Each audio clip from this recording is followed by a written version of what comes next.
الگ الگ عنوان پہ اور دیگر علماء کرام آ کر گریس ایجوکیشن سوسائٹی کے لیکچر ہم لوگ بیان کرتے ہیں. ماشاءاللہ آج بھی ہمارے درمیان مشہور اور معروف عالم دین جناب فیاض احمد جامعی موجود ہے. اب میں بلا تاخیر جناب فیاض احمد جامعی صاحب کو مدعو کرتا ہوں کہ وہ آئے اپنے عنوان پر بیان پیش کرے. شیخ کا عنوان ہے اولاد کی تربیت. جناب فیاض احمد جامعی. السلام علیکم ورحمۃ اللہ وبرکاتہ.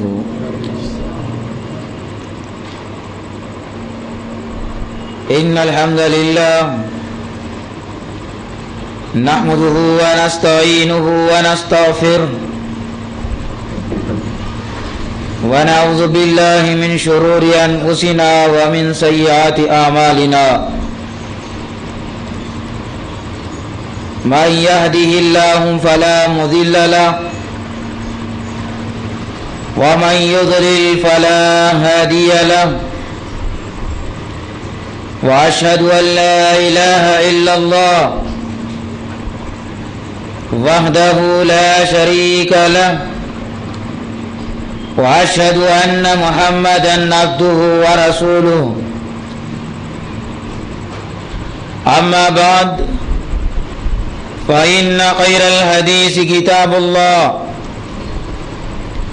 وخير الهدي هدي محمد صلى الله عليه وسلم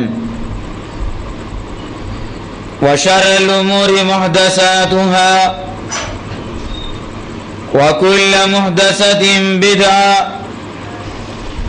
وكل بدعة ضلالة وكل ضلالة في النار. فأعوذ بالله السميع العليم من الشيطان الرجيم.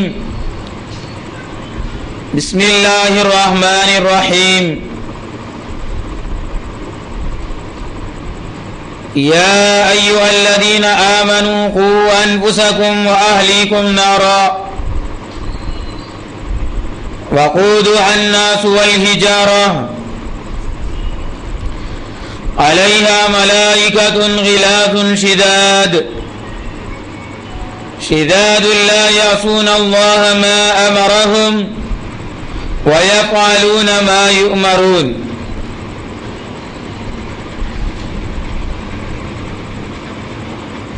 ہر قسم کی حمد و ثنا، تعریف اور توصیف، بڑائی اور بزرگی اس وحدہ لا شریک کے لیے لائق و زیبا ہے، جس ذات نے ہمیں دین کی باتیں کہنے اور سننے کے لیے منتخب فرمایا. ورنہ بے شمار ایسے لوگ بھی ہیں جو اس قیمتی وقت کو چوراہوں پہ بیٹھے ہوئے یا کہیں اور جگہ گپ شپ میں گزار رہے ہیں کہ واقعی اللہ کا اتنا بڑا شکر ہے کہ ہمیں دین کی باتیں سننے اور سنانے کے لیے منتخب فرمایا. اور درود و سلام نازل ہو جیو نبیوں کے سردار سرور کائنات خاتم النبیین والمرسلین احمد مجتبی محمد مصطفیٰ صلی اللہ علیہ وبارک وسلم پر. برادران اسلام، یہ دینی محافل ریڑھ کی ہڈی کے مماثل ہیں. اگر ہم دین کی باتیں کہنے اور سننے سے گریز کرنے لگ جائیں گے تو اس کی مثال ایسی ہی ہے جیسے کہ کسی کو ریڑھ کی ہڈی نہیں ہے۔ تو میرے عزیزو، ہمیں دین کی باتوں کے لیے کافی مجمع کی ضرورت نہیں ہے کہ کافی مجمع ہونے پر ہی دین کی باتیں بتائی جائیں۔ ہم کوشش یہ کریں کہ ہماری طاقت میں جتنی سکت ہے ہم 1 سے 2 10 20 جتنے لا سکتے ہیں یہ لانے کی کوشش کریں۔ السعی منا والاتمام من اللہ، کوشش ہم کریں، اللہ مکمل کرے گا۔ اور دین کی باتیں بتانے اور سننے کے لیے للہیت کی ضرورت ہے، اخلاص کی ضرورت ہے۔ اخلاص کی بنیاد پر ہی جماعت پھیلتی ہے، لوگ ہماری دعوت کو قبول کرتے ہیں۔ تو میرے عزیزو،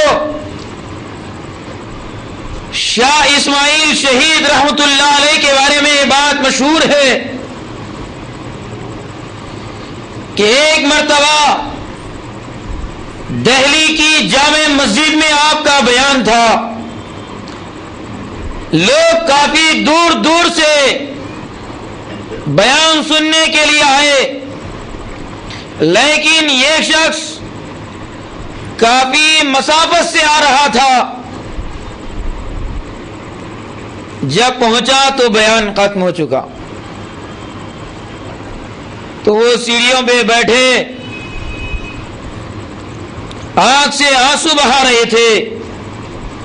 شاہ اسماعیل شہید رحمت اللہ علیہ پوچھنے لگے کیا بات ہے کہ آپ کے آنکھ سے آنسو کیوں جاری ہیں؟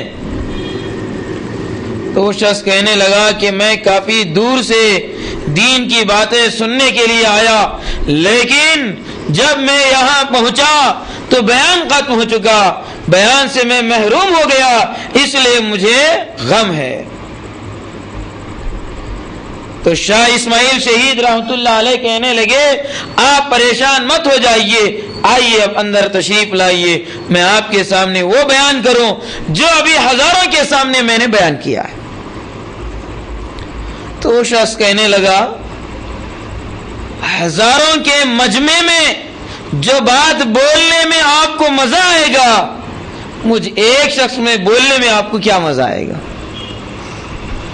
تو شاہ اسماعیل شہید رحمت اللہ علیہ نے کہا دیکھو، جب میں ہزاروں کے مجمع میں بھی تقریر کی تو میرا مقصد ایک کو راضی کرنا تھا، اور اب میں ایک شخص کے سامنے بھی بیان کروں گا تو میرا مقصد ایک ہی ہے، وہ ایک ہے کہ ایک اللہ کو راضی کرنا۔ تو اس ایک آدمی کے سامنے بھی پھر 1 گھنٹہ جو ہزاروں کے مجمع میں بیان کیا تھا، اس ایک آدمی کے سامنے 1 گھنٹہ بیان کیا۔ تو کیا ہمارے سلف صالحین کی تاریخ ہے، کیسے اخلاص کے ساتھ وہ کام کیا کرتے تھے۔ تو میرے عزیزو، کہ ہم کو یہ نہیں دیکھنا ہے کہ افراد ہے یا نہیں ہے، جو افراد ہم کو ہاتھ آئے ہیں کہنے والے اور سننے والوں میں اب اخلاص کی ضرورت ہے۔ ہماری اخلاص کی بنیاد پر انشاءاللہ ہمارا کام پھیل جائے گا، کوئی بعید بات نہیں ہے۔ سننے والے بھی اخلاص نیت کے ساتھ کہ جو بھی باتیں بتائی جائیں اس پر ہم خود کاربند ہو جائیں، ہمارے گھر والے، ہمارے رشتہ دار، ہمارے دوست و احباب، اور اسی طرح سے ایک مسلمان معاشرہ، اور اسلام ساری دنیا کے لیے آیا، ساری دنیا کے لیے بھی ہم یہ امن شانتی کا پیغام دنیا تک پہنچائیں گے۔ آئیے میرے عزیز بھائیوں، یہ چند تمہیدی باتیں تھیں جو میں نے آپ کے سامنے عرض کر دی ہے۔ میرا موضوع سخن ہے اولاد کی تربیت۔ قرآن کریم میں اللہ تعالیٰ نے فرمایا یا ایھا الذین آمنوا اتقوا اللہ یا ایھا الذین آمنوا قوا انفسکم واہلیکم نارا، اے ایمان والو تم اپنے آپ کو اور اپنے اہل و عیال کو اس آگ سے بچاؤ جس کا ایندھن لوگ اور پتھر ہوں گے۔ اس آیت کے اندر ایمان والوں کو ایک خصوصی تعلیم دی جا رہی ہے، وہ یہ ہے کہ ہر ایک ایمان والے کو چاہیے کہ وہ جہنم سے بچنے کی خود کوشش کرے۔ جہاں آدمی خود اپنے آپ کو جہنم سے بچانے کی کوشش کرتا ہے، وہیں اپنے بیوی بچوں کو بھی جہنم کی آگ سے بچائے۔ چونکہ ایک انسان دنیا میں اگر اللہ تعالی اور رسول اللہ صلی اللہ علیہ وسلم کی اطاعت اور ان کی خوشنودی کے بعد اگر جیتا ہے تو اپنے بیوی بچوں کے لیے انسان دنیا میں جیتا ہے۔ جب سب کچھ اپنے بیوی بچوں کے لیے قربان کرتا ہے تو کیا ایک انسان اپنے بیوی اور بچوں کو جہنم میں ڈالنا گوارا کرے گا؟ ہرگز گوارا نہیں کرتا۔ چونکہ دنیا میں ایک باپ خود تکلیف اٹھاتا ہے لیکن اپنے بیوی اور بچوں کو تکلیف میں دیکھنا پسند نہیں کرتا، تو کیا وہ جہنم کی آگ میں اپنے بیوی اور بچوں کو جھونکنا پسند کرے گا؟ ہرگز پسند نہیں کرے گا۔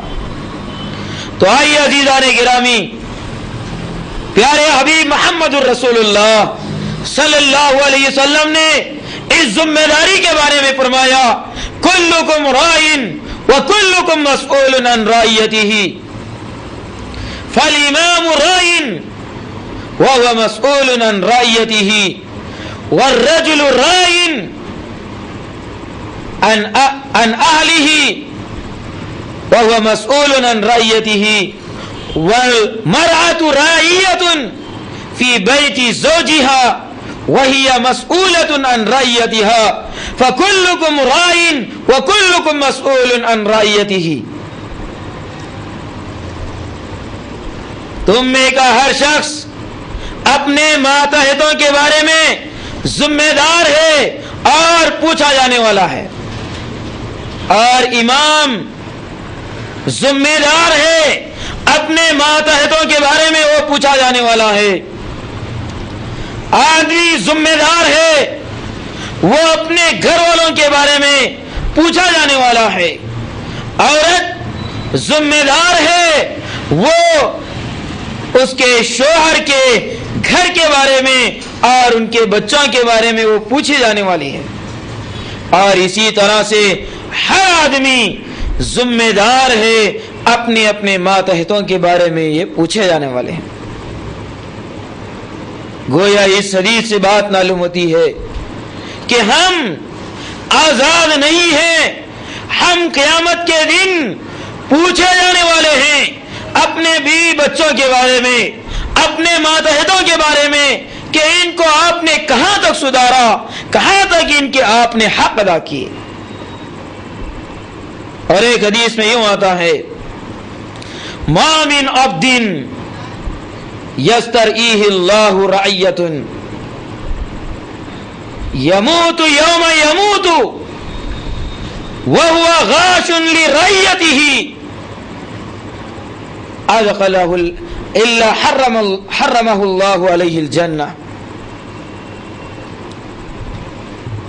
جو شخص ذمہ دار بنایا گیا وہ اپنے ماتحتین کو آخر دم تک دھوکہ دیتا رہا تو اس پر جنت حرام کر دی جائے گی۔ تو گویا جس کو جو ذمہ داری دی گئی ہے وہ امانت داری کے ساتھ ادا کرے، خیانت نہ کرے۔ بالخصوص اس حدیث میں اس بات کی طرف اشارہ ہے کہ والدین اپنے اولاد کے حقوق کو صحیح طور پر ادا کریں۔ اگر ان کو دھوکے میں رکھ دیں، ان کے حقوق کو ادا نہ کریں، تو کیا بات بتائی جا رہی ہے؟ یہ بات بتائی جا رہی ہے کہ ایسے شخصوں پر جنت حرام کر دی گئی۔ تو میرے عزیز بھائیوں، والدین کا کتنا بڑا مقام ہے۔ آپ بارہا سنتے ہیں، اولاد کو والدین کا مقام بتاتے ہیں۔ والدین کا بھی یہ فرض ہے کہ وہ اولاد کی اہمیت کو، ان کے مقام کو بھی جانیں۔ صحیح بخاری کی حدیث ہے، کل مولود یولد علی الفطرۃ فابواہ یحودانہ وینصرانہ ویمجسانہ۔ ہر بچہ جو پیدا ہوتا ہے وہ فطرت اسلام پر پیدا ہوتا ہے، لیکن ان کے والدین ان کو یہودی بناتے ہیں یا نصرانی بناتے ہیں یا ان کو مجوسی بناتے ہیں۔ اس حدیث سے کیا بات معلوم ہوئی؟ جو بھی بچہ پیدا ہوتا ہے فطرت اسلام پر پیدا ہوتا ہے۔ ماں باپ یہودی ہیں، یہودی بنا رہے ہیں، نصرانی ہے، نصرانی بنا رہے ہیں، مجوسی ہے، اس کو مجوسی بنا رہے ہیں۔ اور ایک مسلمان گھرانے میں جب بچہ پیدا ہوتا ہے، اس کو ایک اسلام کی حالت میں ہم قائم اگر نہیں رکھ سکتے ہیں تو کتنی بڑے افسوس کی بات ہے۔ تو میرے عزیز بھائیوں، اس حدیث سے تو یہ بات معلوم ہوئی کہ اولاد کو بنانے اور بگاڑنے میں والدین کا سب سے بڑا ہاتھ ہے۔ دنیا میں اگر کوئی لڑکا یا لڑکی ترقی کی تو والدین کی بدولت، اگر کوئی لڑکا یا لڑکی ترقی نہیں کی، اس کے اخلاق برے ہیں، تو اس کے ضامن بھی والدین ہیں، چونکہ انہوں نے صحیح طور پر تربیت نہیں کی۔ تو میرے عزیز بھائیوں، اس سلسلے میں کہ اولاد کی تربیت جب یہ ہم بات کہتے ہیں تو سب کے ذہنوں میں یہ بات آتی ہے کہ اولاد کی تربیت کرنا ہے۔ تو اولاد کی تربیت کب کرنا؟ جب بچہ 4 سال 5 سال کا ہوتا تو اولاد کی تربیت شروع ہوتی ہے۔ یہ ایک موٹا خیال ہے، جبکہ حقیقی بات یہ ہے کہ اولاد کی تربیت کے لیے بنیادی بات صحیح ماں کا انتخاب۔ یہاں پر آدمی جب غلطی کرتا ہے وہیں سے تربیت بگڑ جاتی ہے۔ میرے عزیز بھائیوں، اس سلسلے میں بہت سارے دلائل ہیں۔ اگر آپ کے لیے بات نہیں لگتی ہے تو میں اس سلسلے میں 2 چند واقعات آپ کو سنا ہی دیتا ہوں۔ غور کیجئے، پیارے حبیب محمد رسول اللہ صلی اللہ علیہ وسلم نے فرمایا کہ تم اگر کسی لڑکی سے نکاح کرنا چاہتے ہو تو دیندار لڑکی سے نکاح کرو، اسی میں تمہارے لیے کامیابی ہے۔ اب ہم اس کو چھوڑ دیے تو پھر کامیابی ہم کیسے پا سکتے ہیں؟ آئیے عزیزان گرامی، عمر فاروق رضی اللہ تعالیٰ عنہ کا واقعہ بہت مشہور ہے۔ میں اس واقعے کو طول نہیں دینا چاہوں گا، صرف اشارہ دینا چاہتا ہوں۔ وہ یہ ہے کہ عمر فاروق رضی اللہ تعالیٰ عنہ گشت لگا رہے تھے۔ ایک گھر سے آواز آئی، دودھ میں، ماں کہہ رہی ہے بیٹی کو دودھ میں پانی ملاؤ۔ بیٹی کہہ رہی ہے کہ امیر المومنین کا حکم ہے کہ دودھ میں پانی نہ ملایا جائے۔ ماں کہتی ہے کہ یہاں کہاں امیر المومنین ہے؟ بیٹی کہتی ہے امیر المومنین نہیں تو اللہ تو دیکھ رہا ہے۔ اس بات کو سن کر عمر فاروق رضی اللہ تعالی عنہ حیران رہ جاتے ہیں کہ ایسی نیک لڑکی بھی آج دنیا میں موجود ہے۔ صبح گھر پہنچتے ہیں، بیٹوں کو جمع کرتے ہیں، کہتے ہیں دیکھو میں اب بوڑھا ہو چکا ہوں، اب مجھ میں شادی کی استطاعت نہیں ہے، میں اس لڑکی کو اپنے گھر لانا چاہتا ہوں جو بہت بڑی نیک پاک باز ہے۔ گرچہ کہ وہ بچی غریب گھرانے کی ہے، اور اس بارے میں سوچ رہے ہیں امیر المومنین. کہاں امیر المومنین، کہاں ہے غریب آدمی؟ آج دنیاوی نقطہ نظر سے آپ دیکھتے ہیں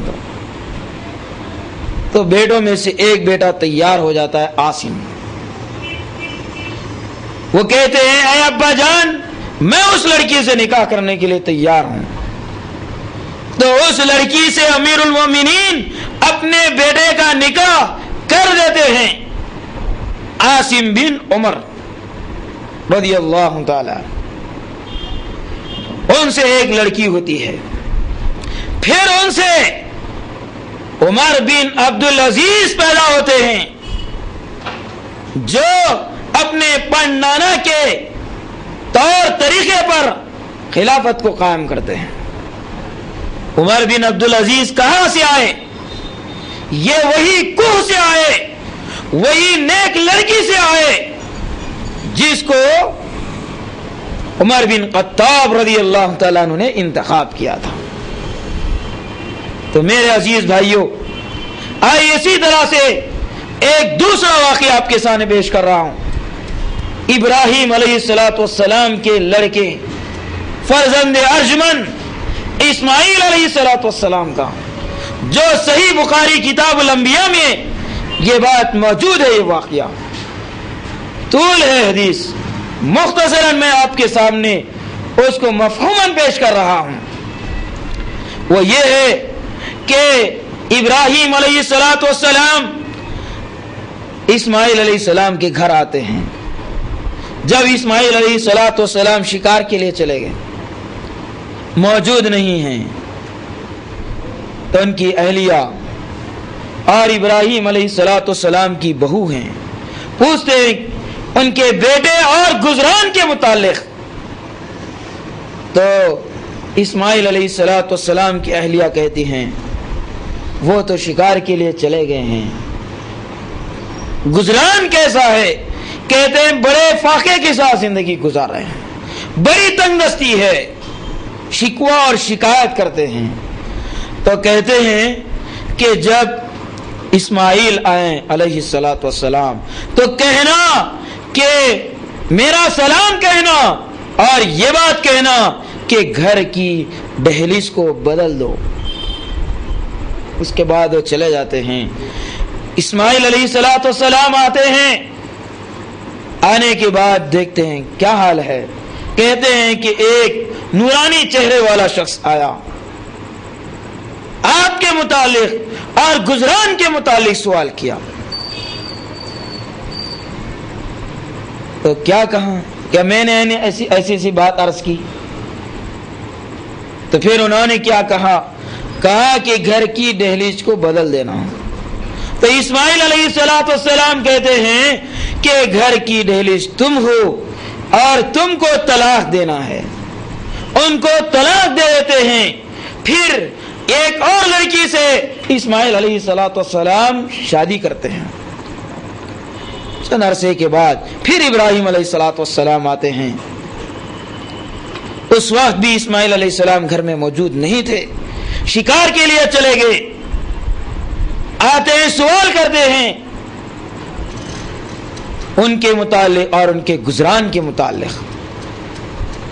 تو وہ کہتی ہیں وہ تو شکار کو چلے گئے ہیں اور ہمارا گزران تو اللہ کا فضل ہے، جو کچھ ہے اللہ کا فضل ہے. پھر اس کے بعد ابراہیم علیہ السلام پوچھتے ہیں تمہاری غذا کیا ہے؟ کہتے ہیں گوشت. پینے کے لیے کیا ہے؟ کہتے ہیں پانی. اس کے بعد ابراہیم علیہ السلام دعا کرتے ہیں گوشت اور پانی میں اللہ ان کے برکت دے. اس کے بعد کہتے ہیں جب وہ آئے تو میرا سلام کہنا اور کہنا کہ گھر کی دہلیز کو نہ بدلیں. چلے جاتے ہیں. اسماعیل علیہ السلام جب تشریف لاتے ہیں، ان کی اہلیہ عرض کرتی ہیں ایک نورانی چہرے والا شخص آیا، آپ کے متعلق اور ہماری گزران کے متعلق سوال کیا، میں نے ایسی ایسی باتیں عرض کر دی ہیں.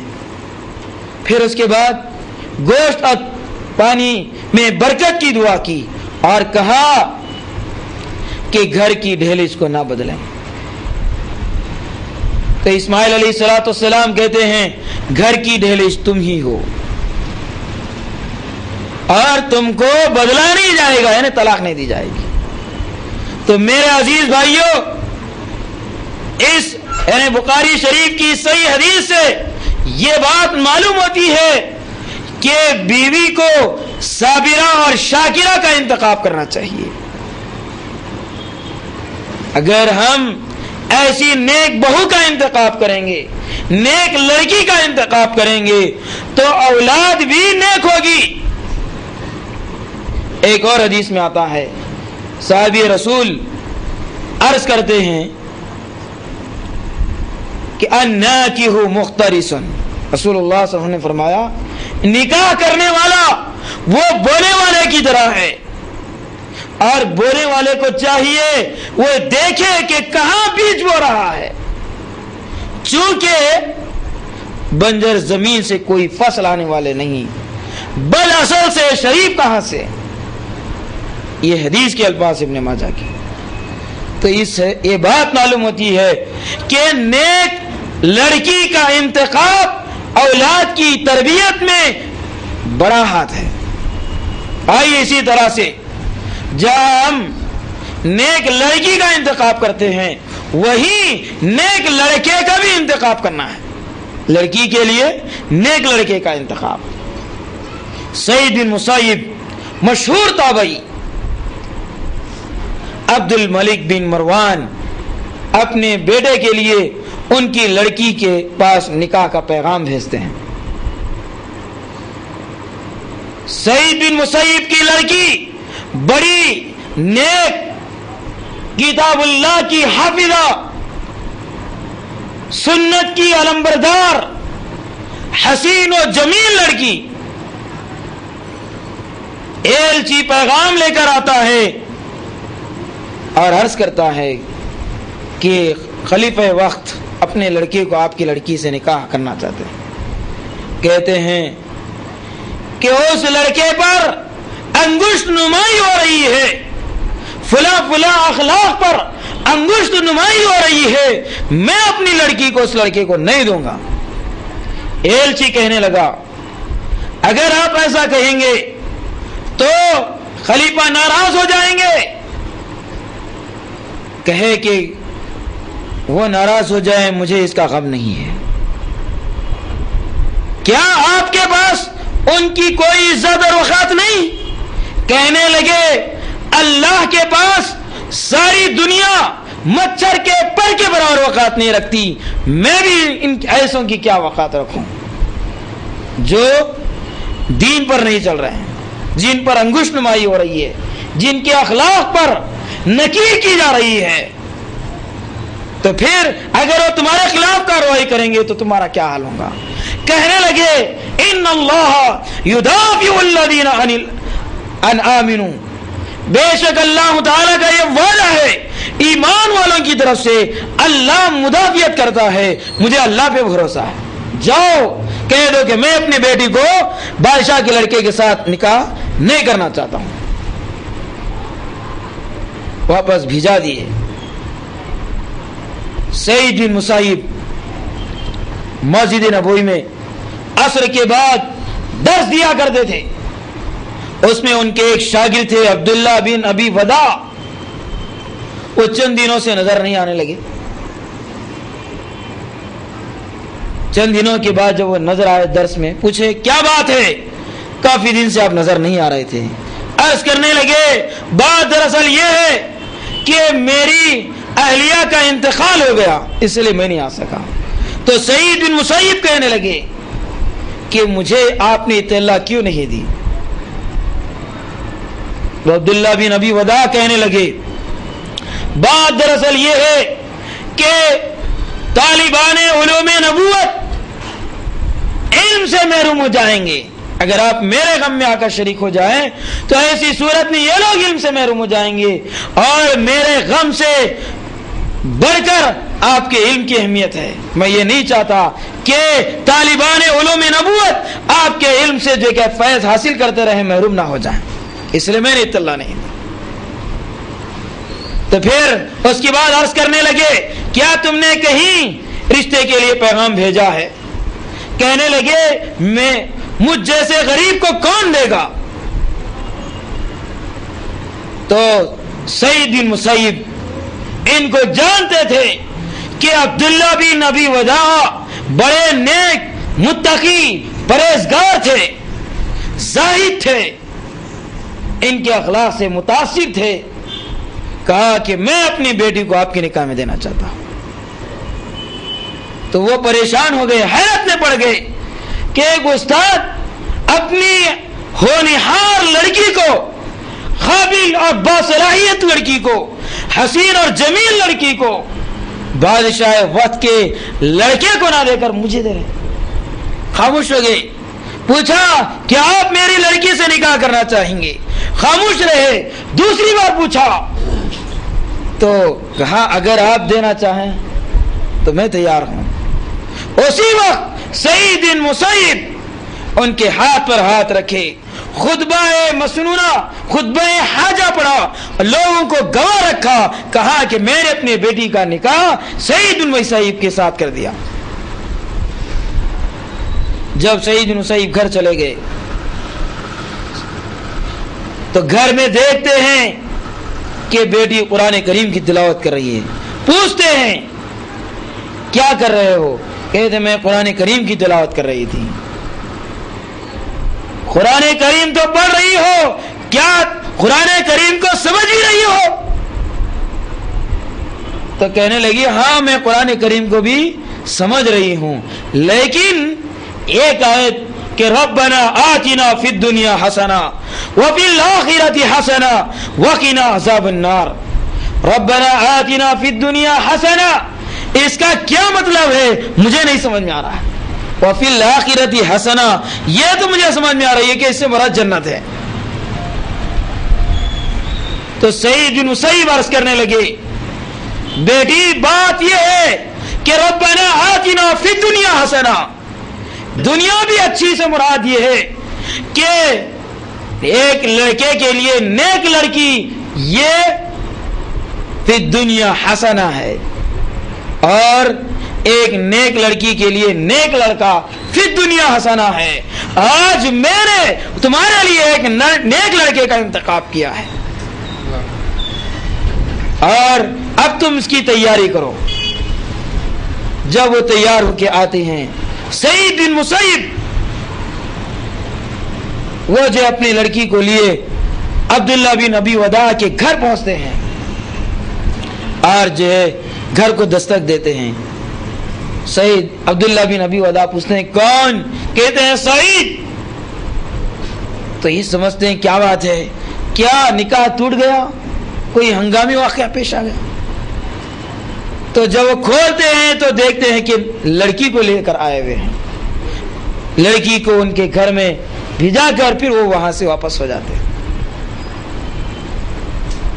تو پھر اس کے بعد ہفتہ اور عشرہ گزر جاتا ہے، ان کی ملاقات سعید بن مسیب سے ہوتی ہے. سعید بن مسیب عبداللہ بن ابی وداع سے پوچھتے ہیں کیسے گزر رہے ہیں؟ کہ جس طرح سے امید تھی اس سے بہتر ہماری زندگی گزر رہی ہے. پھر اس کے بعد چند دنوں کے بعد عبداللہ بن ابی وداع سعید بن مسیب کے پاس تعلیم حاصل کرنے کے لیے جب جانے کی کوشش کرتے ہیں تو لڑکی پوچھتی ہے کہاں جا رہے ہو؟ کہتے ہیں کہ بہت ناقص ہو گئے، اب میں سعید بن مسیب کے پاس جو ہے تعلیم حاصل کرنے کے لیے جا رہا ہوں. تو لڑکی کہتی ہے سعید بن مسیب کا علم تمہارے گھر آ چکا ہے، اب آئیے کیا پڑھنا چاہتے ہیں، کیا پوچھنا چاہتے ہیں، آپ پوچھئے، میں انشاءاللہ ساری باتیں بتاؤں گی. اللہ اکبر. غور کیجئے میرے عزیزو کہ اس واقعے سے کیا بات معلوم ہوتی ہے کہ جہاں پہلے کے دو واقعات میں لڑکوں کے لیے نیک لڑکی کا انتخاب کیا گیا تھا، اور اس واقعے میں یہ بات معلوم ہوتی ہے کہ نیک لڑکی کے لیے نیک لڑکے کا انتخاب کیا گیا. تو اس سے کیا ہوا کہ نیک بیوی اور نیک لڑکے سے نیک اولاد آئے گی، چونکہ جیسی زمین ہوتی ہے ویسی فصل آتی ہے۔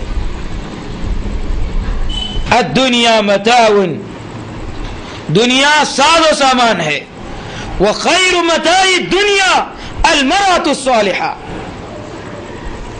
اور دنیا کے ساز و سامان میں بہترین سامان نیک عورت ہے۔ تو میرے عزیز بھائیوں، یہ ایک پہلا زینہ تھا تربیت اولاد کا، کہ تربیت اولاد کے لیے نیک بیوی کا انتخاب اور نیک لڑکی کے لیے نیک لڑکے کا انتخاب۔ تربیت اولاد کے لیے دوسرا زینہ، دوسرا نقطہ، دوسرا پوائنٹ یہ ہے کہ شادی کے بعد اولاد سے پہلے دعائیں کی جائیں۔ اولاد کی تربیت یعنی اولاد نیک صالح ہونے کے لیے دعائیں کی جائیں۔ صرف تربیت اولاد کے لیے 5-6 سال کی عمر کا انتظار کرتے ہوئے نہ بیٹھیں، بلکہ ان کے نیک اور صالح ہونے کے لیے پیدا ہونے سے پہلے ہی تربیت کا آغاز شروع۔ وہ کیا ہے؟ دعائیں۔ ابراہیم علیہ السلام نے دعا کی، رب هب لي من الصالحین فبشرناه بغلام حلیم۔ دعا کیا تھی؟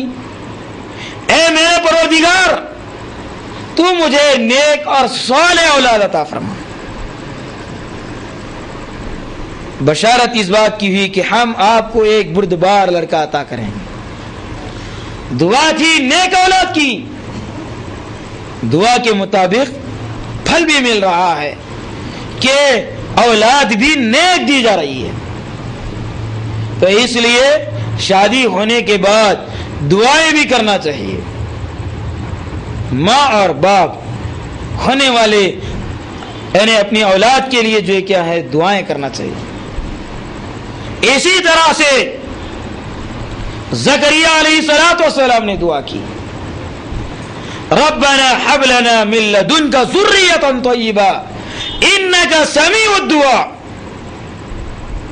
اے ہمارے پروردگار، تو اپنی جانب سے ہمیں نیک اولاد عطا فرما۔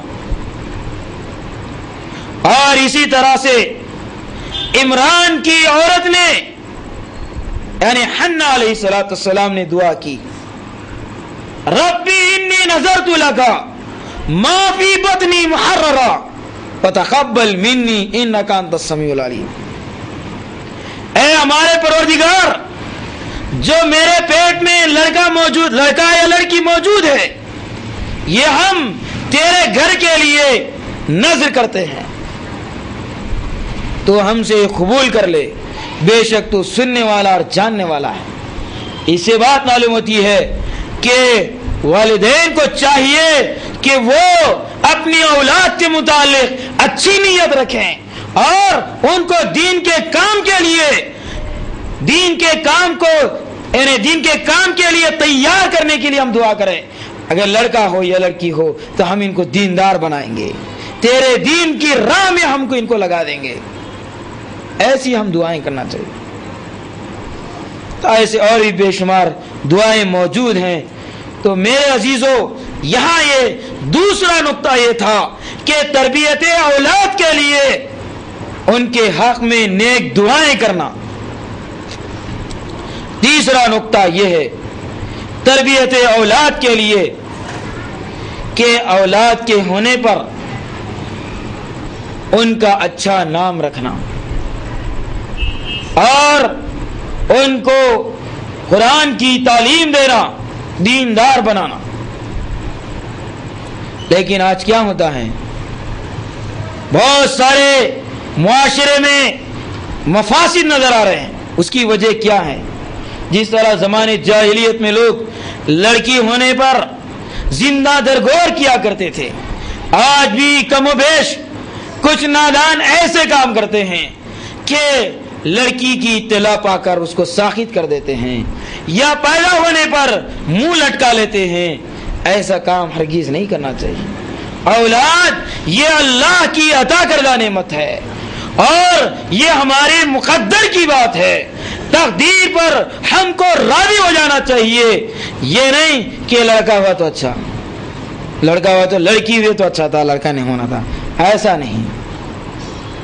تو میرے عزیز بھائیوں, ہر دو چیز پر بھی ہم راضی ہو جانا چاہیے اور نیک نام رکھنا چاہیے, اچھا نام رکھنا چاہیے.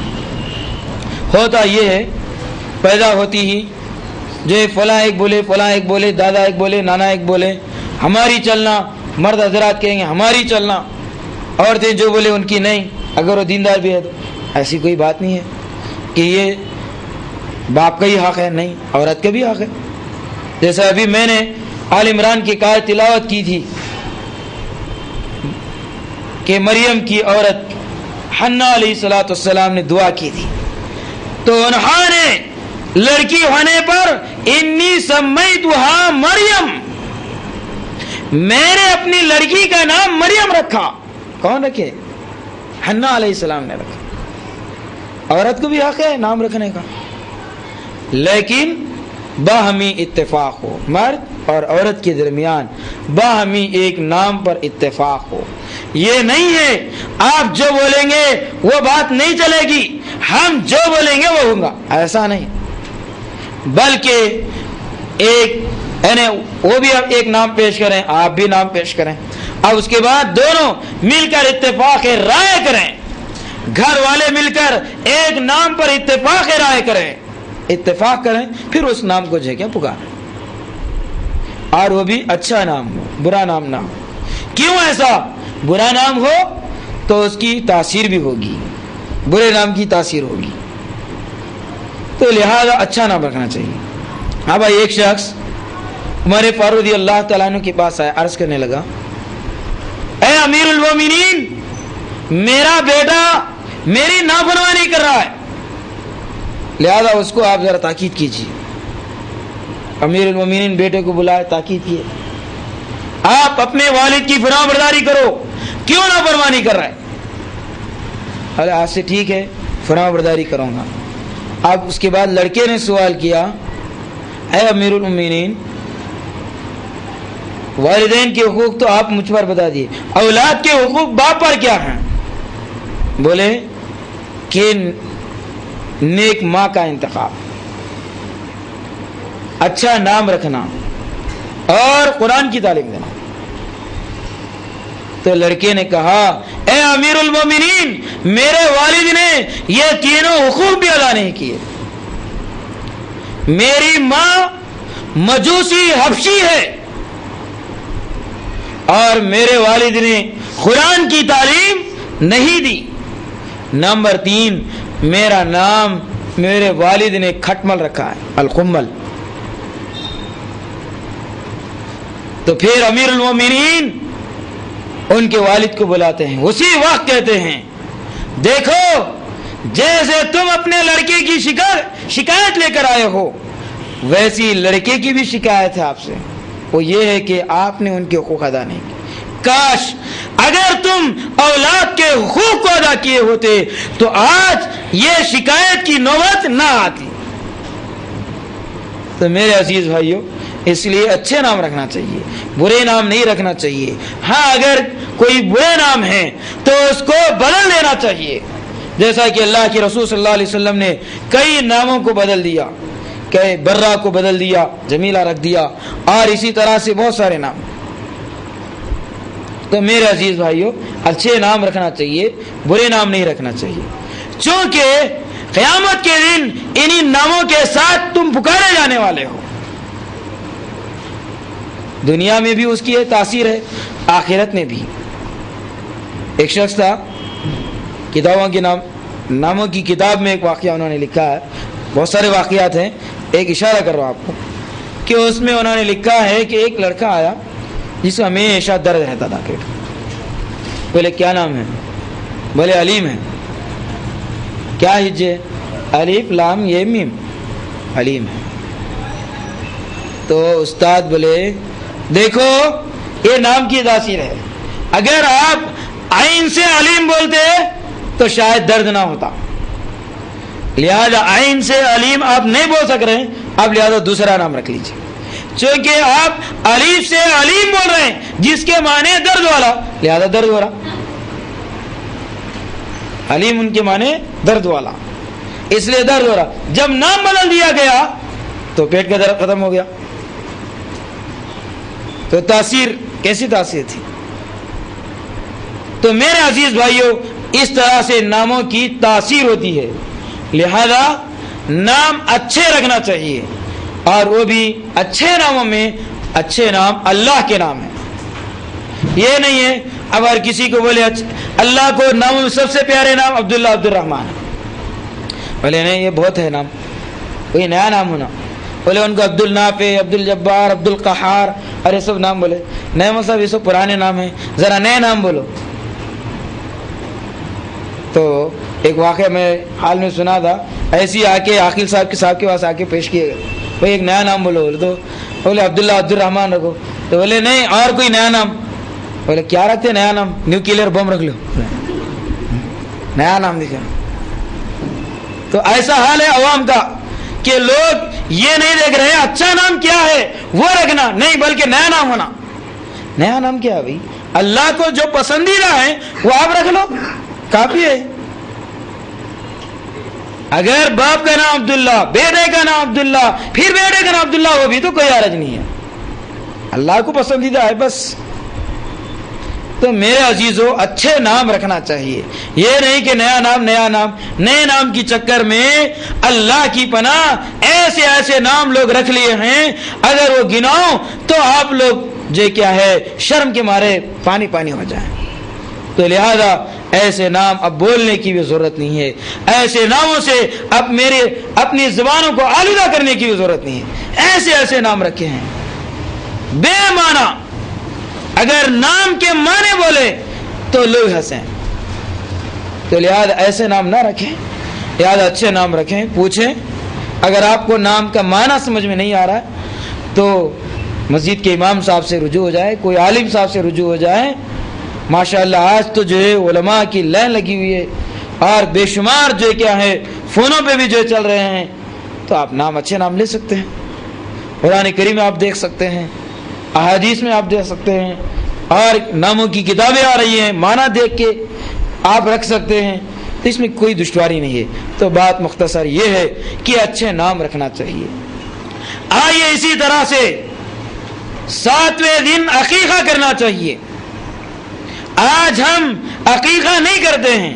کیا کرتے ہیں؟ بال ایسی چھوڑ دیتے ہیں, بولے فلاں فلاں کے نام پہ ہے, یہ بالا فلاں کی درگاہ پہ جا کے کاٹ کے آتے ہیں. اعوذ باللہ. اگر آپ جب تک ایسی بال چھوڑے رہیں, وہ گندے بال, آغاز کے بال, جلد سے جلد اس کو صاف کرنے کی اسی لیے تعلیم دی گئی کہ اگر وہ چلے جائے تو اور بھی بچہ ذہین ہو سکتا ہے, بال اچھے اگ سکتے ہیں. اب اس کو چوٹی ڈال کے رکھتے ہیں, فلاں کے نام کی ہے. اعوذ باللہ. اگر فلاں کے نام کی یہ چوٹی ہے, فلاں درگاہ کے نام پہ کاٹنا ہے, کبھی آپ نے سنا کہ یہ چوٹی اللہ کے رسول صلی اللہ علیہ وسلم کی نام کی ہے, ابو بکر صدیق کے نام کی ہے؟ کبھی سنے آپ؟ ساری دنیا میں اگر سب سے بڑے ولی اور ساری دنیا میں سب سے افضل اگر ہیں انبیاء میں بھی تو محمد رسول اللہ صلی اللہ علیہ وسلم ہے. کبھی ان کے نام کی چوٹی دیکھے نہیں؟ تو پھر کیوں بزرگ کے نام کی آپ چوٹی رکھے, کیوں درگاہ کے نام کی چوٹی رکھ رہے ہیں؟ جس چیز کی تعلیم اسلام نے ہمیں نہیں دی, کیوں ہم دین کو بنائیں؟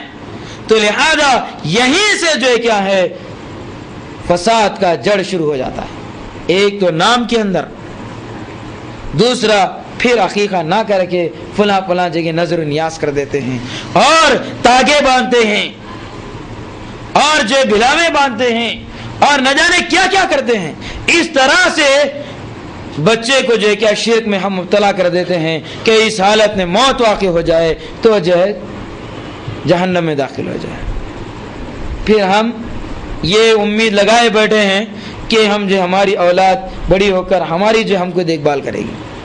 ہم خود بچوں کو اللہ کے حوالے نہیں کر کے فلاں فلاں کے حوالے کریں, نعوذ باللہ. تو لہذا ہمیں ایسی صورتحال میں چاہیے کہ نظر بد کی اللہ کے رسول صلی اللہ علیہ وسلم نے دعا بتلائی,